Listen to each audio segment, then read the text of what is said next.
Alhamdulillahi Rabbil Alamin. Wassalatu wassalamu ala asyrafil anbiya'i wal mursalin Nabiyyina Muhammadin wa ala alihi wa sahbihi ajma'in. Ashhadu an la ilaha illallah wahdahu la syarikalah wa ashhadu anna Muhammadan abduhu wa rasuluh. Allahumma la ilma lana illa ma 'allamtana innaka antal alimul hakim.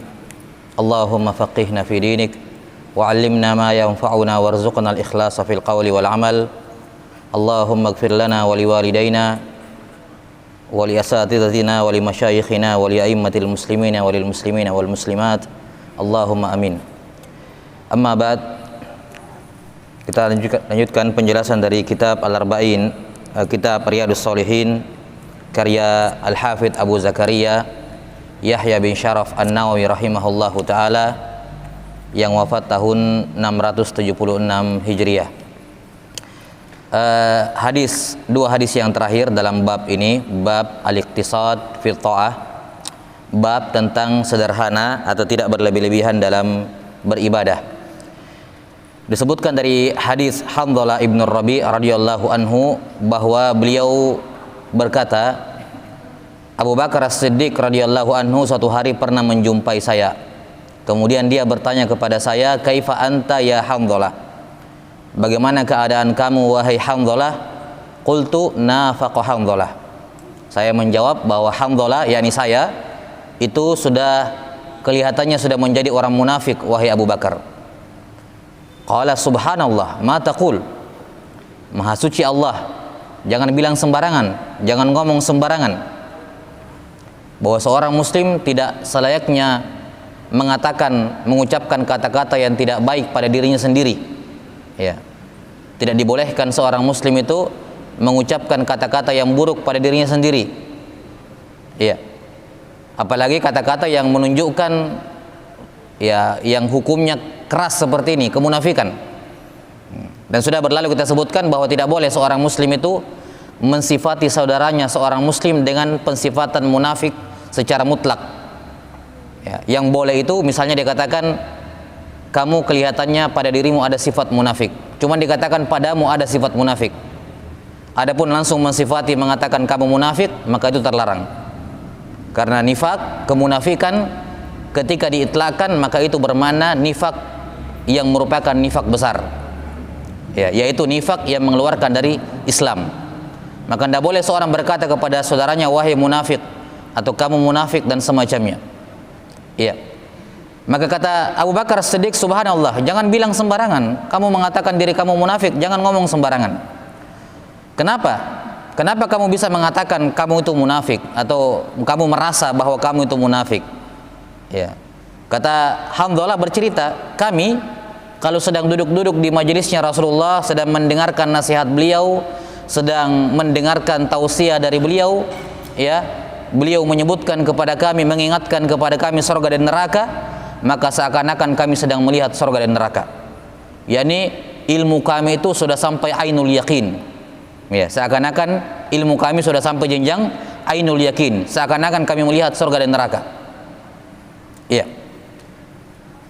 Karena al-yakin, ya, keyakinan dan keimanan seorang muslim, kata para ulama, memiliki 3 tingkatan. Tingkatan yang paling rendah namanya ilmul yakin. Ilmul yakin. Tingkatan di atasnya namanya ainul yakin, dan tingkatan yang tertinggi adalah haqqul yakin. Ini 3 tingkatan keyakinan. Kita langsung sebutkan contoh saja biar lebih jelas. Ilmul yakin adalah seorang meyakini sesuatu tapi keyakinannya itu keyakinannya lahir dari ilmu. Keyakinannya lahir dari ilmu, dari informasi yang dia dengarkan. Misalnya Rasulullah SAW mengabarkan kepada kita bahwa di sorga ada begini dan begitu. Di sorga ada sungai yang dari susu, dari madu. Ya, di sorga ada pohon-pohon, ya, buah-buahan, ya, dengan semua macam kenikmatannya. Maka ketika kita mendengarkan hadis Nabi yang menceritakan tentang sorga seperti itu, maka kita yakin sorga seperti itu. Tapi keyakinan kita itu baru bersifat ilmu yakin. Karena keyakinan kita lahir dari ilmu. Ya, kita belum pernah melihat surga secara langsung. Tapi kita yakin, walaupun kita tidak pernah melihat surga, kita yakin surga itu ada. Nah, keyakinan ini namanya ilmu yakin. Yang kedua, kalau kita sudah sampai di hari kiamat kelak, kemudian sudah berdiri di depan sorga, kita sudah melihat sorga, ini namanya ainul yakin. Dari kata ainun, artinya mata, yakni keyakinannya lahir dari ain, sumber keyakinannya adalah dari ain, sudah pandangan mata, sudah bukan lagi informasi yang diterima dari Nabi Shallallahu Alaihi Wasallam, sudah lihat langsung, namanya ainul yakin. Dan yang ketiga, ketika sudah masuk ke dalam sorga, itu namanya hakul yakin. Dia sudah mengalami kenikmatan sorga secara langsung. Nah, bukan lagi sekedar melihat, tapi sudah mengalami. Namanya apa? Hakul yakin. Demikian pula semua perkara-perkara yang berkenaan dengan keimanan. Karena secara umum perkara-perkara iman itu kebanyakannya perkara gaib, kita nggak lihat sekarang. Dan disinilah yang membedakan antara mukmin dengan munafik. Munafik hanya mau beriman kalau dia lihat buktinya. Mau dia lihat buktinya baru dia percaya. Kalau mukmin tidak. Mukmin tidak butuh melihat sesuatu untuk mempercayainya. Tidak butuh. Kalau yang mengabarkannya Allah dan Rasulnya, selesai masalah. Mereka langsung meyakini sepenuhnya tanpa perlu mereka melihatnya.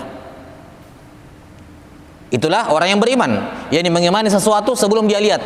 Karena itulah ketika matahari sudah terbit dari barat, semua orang yang mau beriman ketika itu sudah tidak diterima imannya. Ngapain sekarang kamu baru percaya? Baru percaya bahwa hari kiamat ada setelah dia lihat matahari terbit dari sebelah barat. Tidak ada gunanya keimanan ketika itu.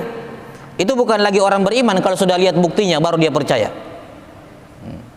Karena itulah pintu taubat masih terbuka selama matahari belum terbit dari sebelah barat.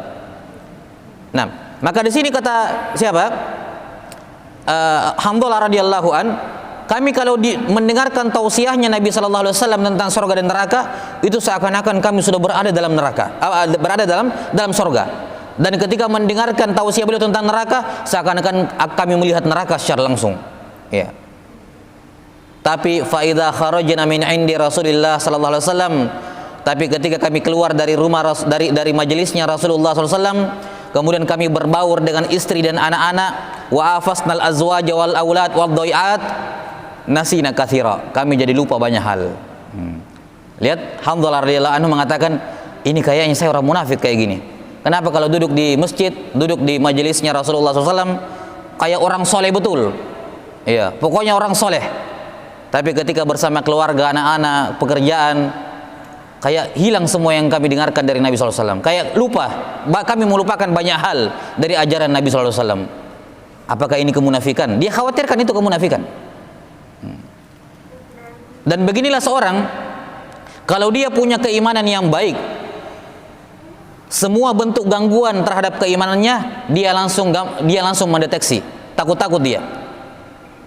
Orang kalau merasa imannya itu berharga, dia akan takut kalau ada di sekitar keimanannya itu hal-hal yang bisa mengganggunya, hal-hal yang bisa membahayakan keimanannya. Takut. Ibarat misalnya ada orang dua orang parkir motornya di lapangan, banyak anak-anak lari-lari main-main di situ.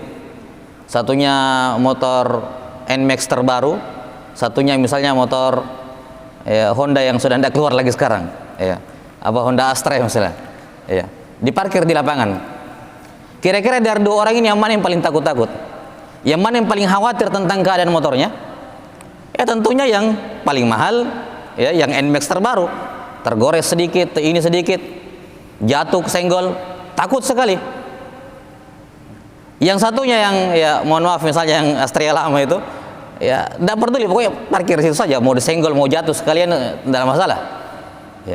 Kenapa pikiran dua orang ini? Kenapa perasaan dua orang ini berbeda? Sama-sama parkir motor tapi perasaannya berbeda. Satunya tegang, satunya santai. Karena yang punya motor NMAX ini dia merasa ini motornya berharga sekali. Saya harus jaga. Kalau kenapa bahaya. Yang satunya merasa tidak berharga. Motor seperti ini, kalau ini gampang dibeli kembali misalnya, tidak berharga. Demikianlah kalau seorang menganggap imannya itu berharga, dia merasa ada sesuatu yang wajib dia jaga dalam hatinya, dia akan takut-takut kalau ada kenapa-kenapa. Dia akan merasa langsung seakan-akan mendapatkan notifikasi langsung kalau ada hal-hal yang mendekati dan membahayakan imannya. Kenapa banyak orang tidak merasakan perasaan seperti Hamdalah di sini? tidak merasa risih ketika saya kalau di masjid, kalau sedang sholat, kalau sedang mengikuti pengajian-pengajian ya, tausiah dari alim ulama, ya saya kayak begini. Tapi ketika saya pulang ke rumah, ya kenapa banyak terkadang orang tidak merasakan seperti ini? Ya di antara alasannya karena tadi kadang dia tidak berpikir bahwa iman yang Allah berikan kepadanya itu begitu berharga. Berapa banyak orang-orang yang lahir di muka bumi ini bukan dalam keadaan muslim, dan berapa banyak orang-orang yang sudah dikasih hidayah Islam murtad dari Islam. Ya. Maka ini anugerah yang luar biasa besar, harus dijaga dengan sebaik-baiknya. Maka ketika Hamdalah radhiyallahu anhu berkata seperti itu, qala Abu Bakr radhiyallahu anhu, Abu Bakar kemudian mengatakan, fa wallahi inna lanal qamisla hada. Wahai Hamdalah, bukan cuma kamu yang merasa seperti itu, saya juga seperti itu. Lihat Abu Bakar Siddiq. Abu Bakar Siddiq, manusia yang imannya sendirian mau ditimbang dengan imannya semua sahabat, sampai semua manusia sampai akhir zaman ditaruh di satu timbangan, dan imannya Abu Bakar di timbangan lain, maka imannya Abu Bakar lebih berat. Ya. Semua imannya manusia, dari imannya Umar ibn al-Khattab sampai manusia akhir zaman mau ditimbang, digabungkan jadi satu, kemudian ditimbang dengan imannya Abu Bakar, lebih berat imannya Abu Bakar Siddiq. Karena beliau adalah afdalun nasi ba'dal anbiya. Beliau adalah manusia yang paling utama secara mutlak setelah para nabi. Nabi Muhammad SAW paling tinggi, Nabi Ibrahim, ya, nabi-nabi ulul azmi, nabi-nabi semuanya, sampai nabi yang paling rendah. Nah, manusia yang paling pertama Abu Bakar Siddiq radhiyallahu ta'ala. Beliau mengalami hal seperti ini, mengatakan, wahai alhamdulillah, bukan cuma kamu yang berpikir seperti itu, saya juga seperti itu. Kalau di dekatnya Nabi seperti itu, kalau di luar, di rumah, di ini, ya kami banyak lupa. Ya. Nah, maka fantalaqtu ana wa Abu Bakrin hatta dakhalna ala Rasulillah SAW. Mereka tidak membiarkan perasaan seperti ini, risih mereka dengan perasaan seperti ini, terganggu mereka dengan perasaan seperti ini, apalagi ini menyangkut keimanan. Mereka tidak biarkan keimanan mereka terkatung-katung seperti ini, tidak membiarkan keimanan mereka terganggu seperti ini, langsung mendatangi Rasulullah SAW untuk mencari solusinya, mencari obatnya. Maka saya pun bersama Abu Bakar radhiyallahu an, ya, datang dan masuk menemui Rasulullah SAW. Fakultu, setelah saya berjumpa dengan beliau sallallahu alaihi wasallam, saya langsung berkata, nafaqa Hamdalah ya Rasulullah. Ya Rasulullah, wahai Rasulullah, saya sudah jadi orang munafik, wahai Rasulullah. Faqala Rasulullah SAW, wa madza? Kenapa kamu bilang seperti itu? Qultu ya Rasulullah, nakunu indaka tudzakkiruna bin nari wal jannah ka'anna ra'yal ain. Fa idza kharajna min indika afasnal azwaja wal aulada wal dhai'ati nasina katsira. Disebutkan sebabnya, ya Rasulullah, kalau kami di sisi Anda, ya kami seakan-akan melihat surga dan neraka secara langsung. Tapi kalau sudah pulang, ya kami melupakan banyak ajaran yang engkau sampaikan. Faqala Rasulullah sallallahu alaihi wasallam, lihat solusi dari Nabi sallallahu alaihi wasallam. Kata beliau, walladzi nafsi biyadihi law tadumuna ala ma takununa indi wa fi dzikri la sawfahatkumul malaikatu ala furshikum wa ala turqikum. Kata Nabi Muhammad SAW, demi Allah yang nyawaku berada di tangannya, demi Allah yang nyawaku berada di tangannya, seandainya kondisi kalian ketika ada di dekat saya, kondisi kalian itu terus terjaga sampai kalian pulang ke rumah kalian, niscaya para malaikat akan turun berjabat tangan dengan kalian di tempat tidur kalian dan di jalan kalian, Ya. Jadi itu derajat seperti itu, yakni kondisi kalian bersama saya, kalian bisa jaga sampai di luar majelis, itu luar biasa, merupakan tingkatan yang sangat tinggi. Tapi alhamdulillah tingkatan seperti itu tidak instan diraih. Tidak instan diraih. Seandainya kalian langsung seperti itu, niscaya malaikat akan turun bersalaman dengan kalian. Tapi kata beliau, walakin ya alhamdulillah sa'atan sa'ah. Ya, namun alhamdulillah, perhatikan sedikit demi sedikit. Yang seperti itu butuh pembiasaan, butuh pembelajaran. Jangan terlalu memaksakan dirimu langsung mau menjadi seperti itu. Jangan langsung memaksakan dirimu untuk langsung menjadi, ya, keadaan kamu seperti saya. Ya, keadaan kamu di sisi saya. Di luar sana banyak gangguan, banyak cobaan, banyak ini dan itu. Kalau kalian bisa melewati semuanya, sehingga keadaan kalian di luar masjid sama seperti ketika dalam masjid bersama saya, kata Nabi SAW, niscaya para malaikat akan menyalami kalian. Tapi wahai hamdalah, tidak seperti itu. Yani jangan terburu-buru dan jangan memaksakan diri untuk sampai ke jenjang itu. Sa'atan sa'ah, perlahan-lahan, pelan-pelan saja. Ya.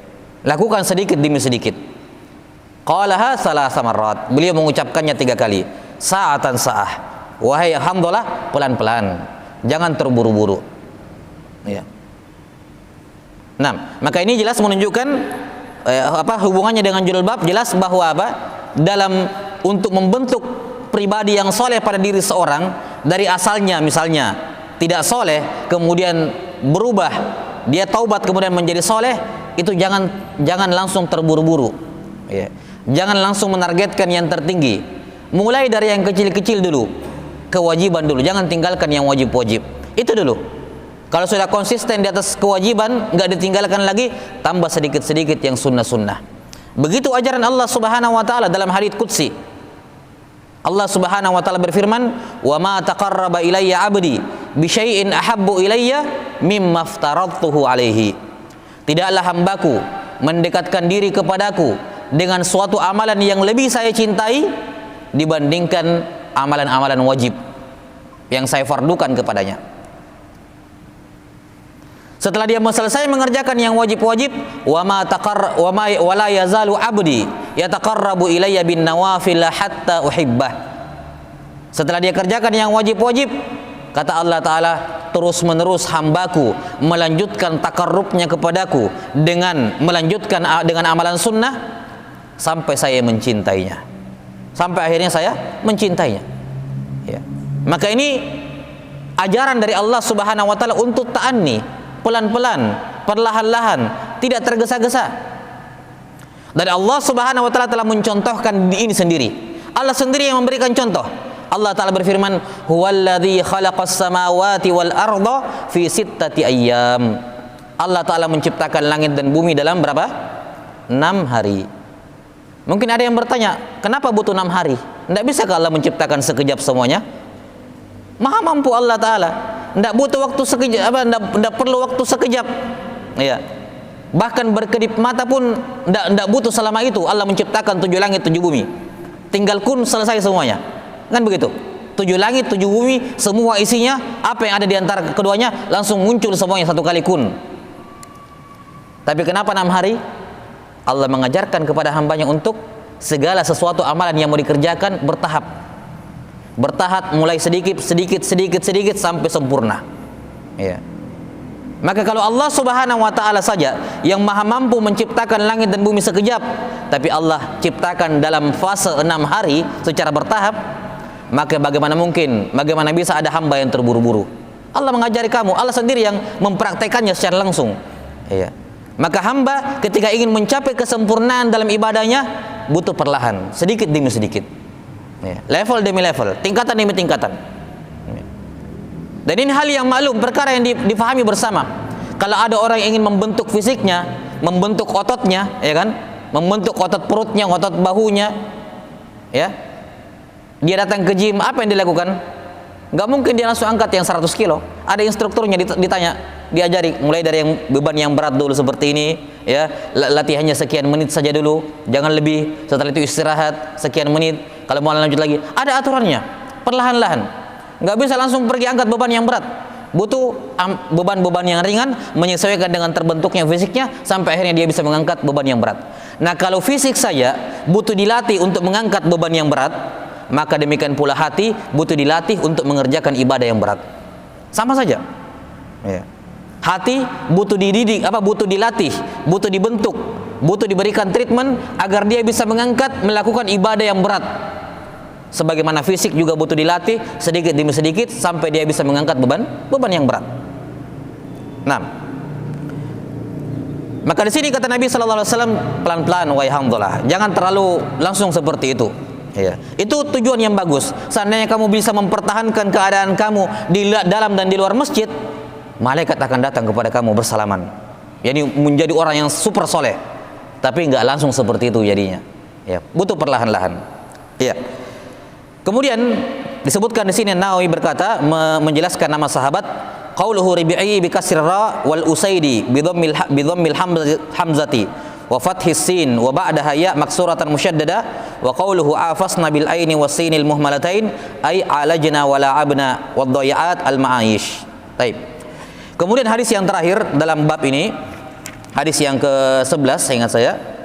Kata beliau, wa Ibnu Abbas radhiyallahu anhuma annahu qala bainama an-nabiyyu sallallahu alaihi wasallam yakhutubu idh huwa birajulin qa'im fasa'ala anhu faqalu Abu Israila nadhara an yaquma fi syamsi wala yaq'ud wala yastadilla wala yatakallamu wa yasum faqala an-nabiyyu sallallahu alaihi wasallam muruhu falyatakallam wal yastadilla wal yaq'ud wal yutimma saumahu, rawahul Bukhari. Dari Abdullah bin Abbas radhiyallahu anhuma, beliau berkata, Nabi sallallahu alaihi wasallam suatu hari berkhutbah. Ya. Wallahu alam apakah ini hari Jumat atau yang lain, tapi mungkin kelihatannya ini hari Jumat. Ya. Beliau berkhutbah. Kemudian tiba-tiba beliau melihat seorang laki-laki yang berdiri terus. Berdiri. Enggak duduk-duduk, orang duduk semua, dia berdiri. Maka beliau menghentikan khutbahnya sejenak, kemudian bertanya, fasa'ala anhu, kenapa itu sana berdiri enggak duduk?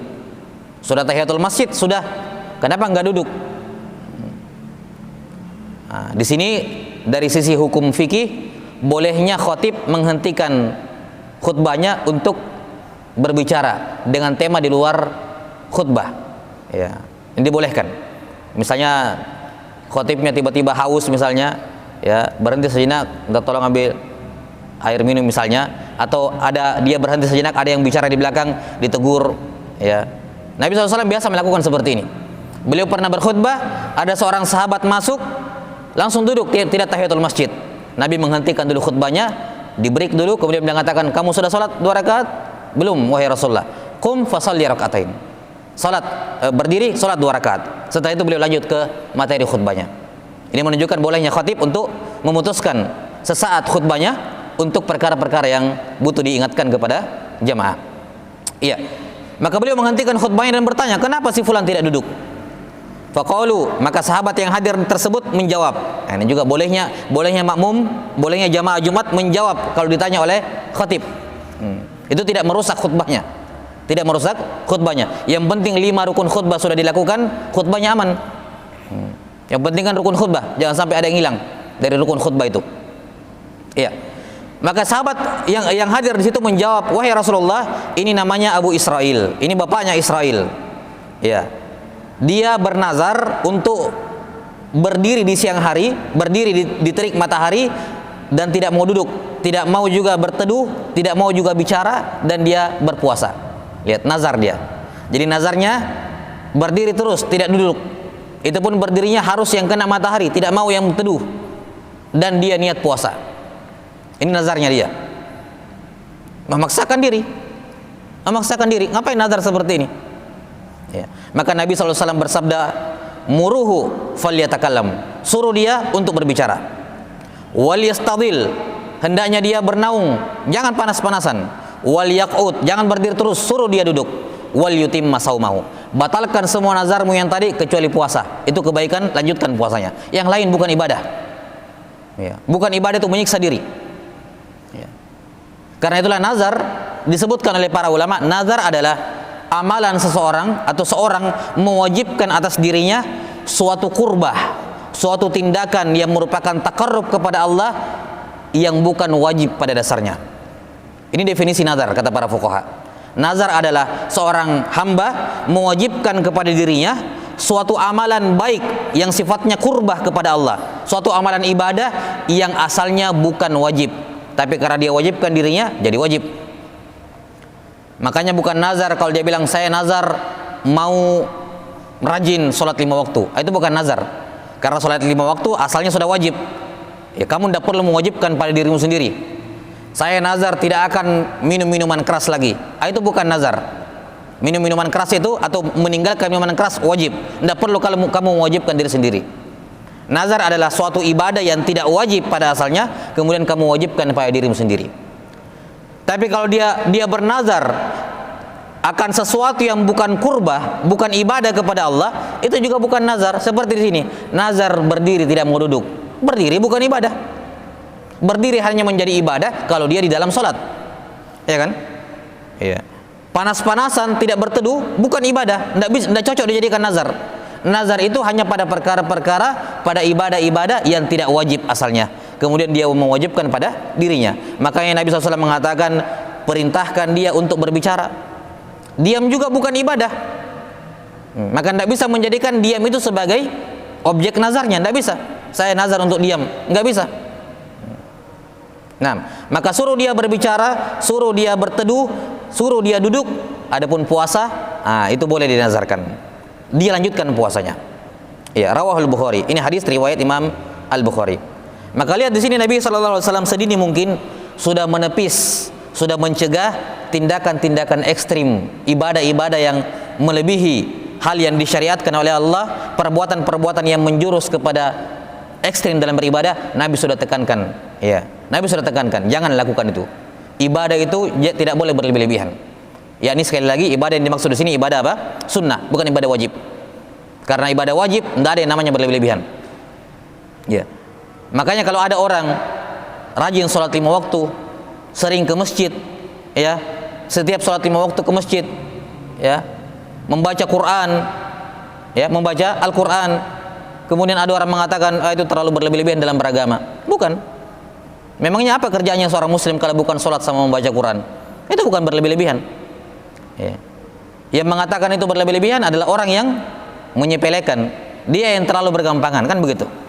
Ya. Dia yang terlalu malas, kemudian menganggap orang yang normal sholat 5 waktu kemudian membaca Quran itu kan normal sebenarnya. Tapi karena dirinya yang malas-malasan, dia memandang yang normal itu berlebih-lebihan. Padahal itu hal yang normal bagi seorang muslim. Ya, maka di sini Nabi SAW sedini mungkin, ya, sudah menepis semua tindakan-tindakan dari sebagian sahabat yang terlalu bersemangat dalam mengerjakan ibadah sunnah, ya, yang dikhawatirkan berdampak buruk belakangan. Nabi SAW kemudian mencegah hal tersebut terjadi. Wallahu taala alam bisawab. Alhamdulillah, ini selesai bab yang ke-14, babul iqtisad fi ta'ah. Qala rahimahullahu ta'ala, pada bab yang ke-15, babul muhafadhati 'alal a'mal. Bab kewajiban menjaga amalan. Ini sangat tepat sekali beliau bawakan bab menjaga amalan setelah bab larangan berlebih-lebihan dalam ibadah. Jangan berlebih-lebihan dalam ibadah. Ya, yakni ibadah sunnah, jangan memaksakan diri, lakukan sesuai dengan kemampuan kamu, lakukan target. Kalau kamu punya target yang tinggi, sebelum target tinggi kerjakan dari target yang ringan dulu, pelan-pelan. Latih sedikit demi sedikit jiwamu untuk beribadah. Jangan terlalu memaksakan diri dan jangan berlebih-lebihan. Tapi ingat, itu bukan berarti kamu bermalas-malasan.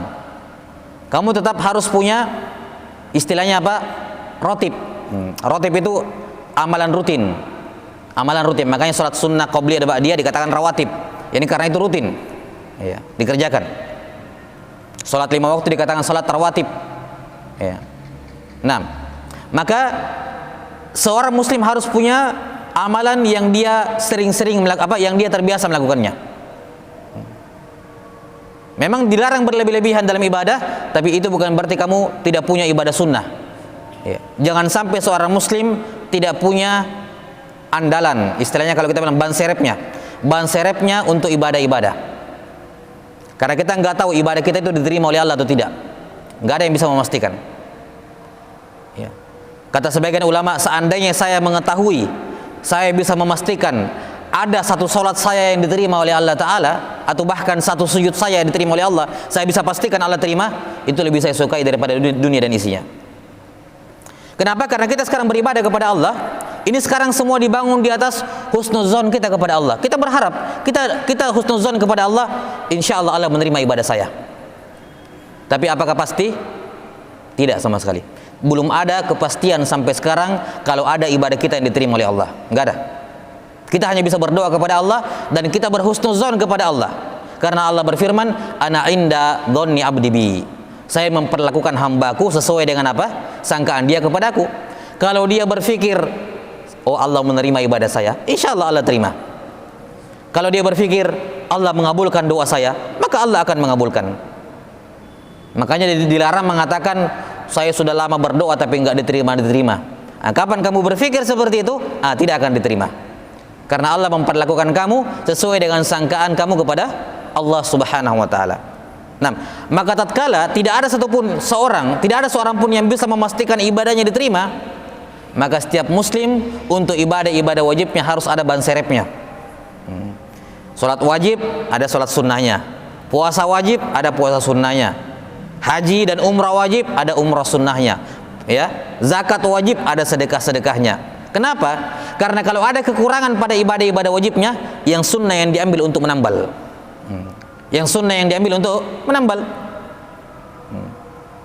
Nabi Ibrahim dan Nabi Ismail alaihi wassalatu wassalam, setelah mereka berdua membangun pondasi Ka'bah, dua Nabi Allah Ta'ala yang paling mulia, ya, Nabi Ibrahim alaihissalam dan Nabi Ismail, dua dari Nabi Allah Ta'ala yang paling mulia, keduanya berdoa, Rabbana taqabbal minna innaka antas sami'ul alim. Padahal mereka Nabi saja tidak ada jaminan diterima ibadahnya. Makanya karena tidak ada jaminan, mereka berdoa, ya Allah terimalah kami, terimalah ibadah kami. Maka kalau Nabi saja takut, khawatir, ya, takut dan khawatir ibadahnya nggak diterima, inilah tanda iman. Tanda iman itu rasa takut yang tinggi. Ya. Jangan sampai ibadah yang tidak diterima, maka mereka berdoa kepada Allah Subhanahu wa taala. Karena itulah, ya, setiap seorang muslim harus memiliki amalan rutin yang dia muhafadzah alal amal, dia jaga amalannya itu rutin terus menerus. Bahkan sebagian ulama mengatakan hendaknya seorang muslim punya satu amalan yang tidak ada seorang pun yang tahu kecuali dia. Ini salah satu kartu asnya seorang muslim. Kartu as dia pada hari kiamat, usahakan dia punya satu amalan yang tidak ada seorang pun yang tahu kecuali dia dengan Allah. Karena amalan semakin tersembunyi, semakin besar nilainya. Ya. Maka dan ini beberapa sahabat seperti itu. Ya. Mereka punya amalan-amalan yang tidak ada seorang pun yang tahu. Nanti ketahuan setelah mereka meninggal. Bahkan istrinya pun tidak tahu amalannya. Nah, maka ini ketika dilarang untuk berlebih-lebihan dalam beribadah, bukan berarti santai-santai, ya, tapi seorang muslim harus memiliki amalan-amalan sunnah, kemudian dia menjaga dengan baik amalan sunnahnya walaupun sedikit. Karena itulah beliau bawakan bab ini setelah bab larangan berlebih-lebihan dalam beribadah. Wallahu taala alam bissawab. Naktabi bihadzal qadar wal ilmu indallah. Nas'alullaha taala yu'allimana mimma yanfa'una wa yanfa'ana bima 'allamana. Innahu waliyyu dzalika wal qadiru alaih. Subhanakallahumma wa bihamdik asyhadu an la ilaha illa anta astaghfiruka wa atubu ilaik. Wa sallallahu ala sayyidina Muhammadin wa ala alihi wa sahbihi wasallam. Assalamualaikum warahmatullahi wabarakatuh.